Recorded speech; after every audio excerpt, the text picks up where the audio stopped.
വിവാദം അനാവശ്യമാണ് എന്ന കാര്യത്തിൽ യാതൊരു തർക്കവുമില്ല ശ്രീമതി രേണുക. പക്ഷേ ഇതിൻ്റെ ഒരു പശ്ചാത്തലമുണ്ട്.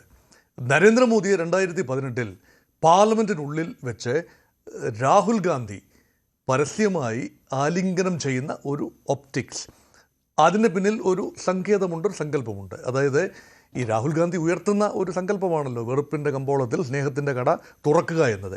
അതുകൊണ്ട് തങ്ങൾക്ക് വ്യക്തിപരമായി ആരോടും വിദ്വേഷമില്ല എന്നതിൻ്റെ ഒരു സിംബോളിക് എക്സ്പ്രഷൻ എന്ന നിലയിലാണ് രാഹുൽ ഗാന്ധി അത് ചെയ്തത് എന്ന ന്യായീകരണമാണ് കോൺഗ്രസ്സുകാർ പറഞ്ഞിരുന്നത്. എക്കാലത്തും ഇപ്പോഴും അതുതന്നെയാണുള്ളത്.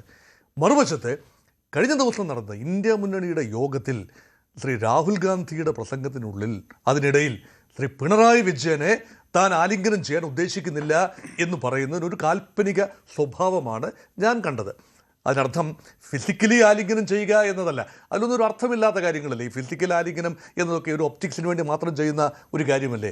ഇന്ത്യ മുന്നണിയുടെ നേതാക്കൾ കൈ മോളിൽ ചേർത്ത് പിടിച്ച് ഒരു ചങ്ങല പോലെ നിൽക്കുന്നത് കണ്ടതല്ലേ. ഇന്ത്യ മുന്നണിയുടെ ആദ്യ യോഗത്തിൽ നിതീഷ് കുമാറിനായിരുന്നു ഏറ്റവും വലിയ ഉത്സാഹം. അദ്ദേഹമായിരുന്നല്ലോ കൺവീനർ. ആ നിതീഷ് കുമാറിന് എന്ത് സംഭവിച്ചു എന്ന് നമുക്ക് പിന്നീട് അറിയാം.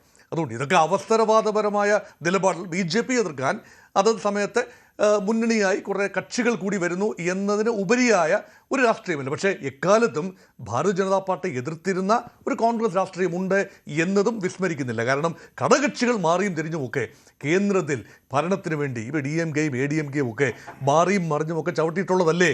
ഇപ്പം ജയലളിതയുടെ നോമിനീസ് അവിടെ ഉണ്ടായിരുന്നതല്ലേ, കേന്ദ്രത്തിൽ ഭരണത്തിലുണ്ടായിരുന്നതല്ലേ.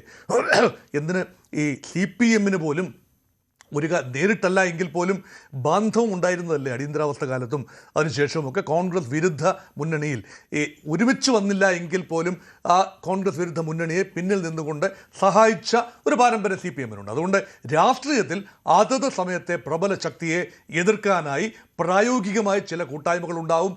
അതിൽ ഒന്ന് ഇപ്പോൾ UPA അല്ലെങ്കിൽ ഇപ്പോഴത്തെ രൂപമായ ഇന്ത്യ മുന്നണിയാണ്. അവിടെ സംസ്ഥാന തലത്തിൽ ഒരു രാഷ്ട്രീയമുണ്ട്, ദേശീയ തലത്തിൽ മറ്റൊരു രാഷ്ട്രീയമുണ്ട്.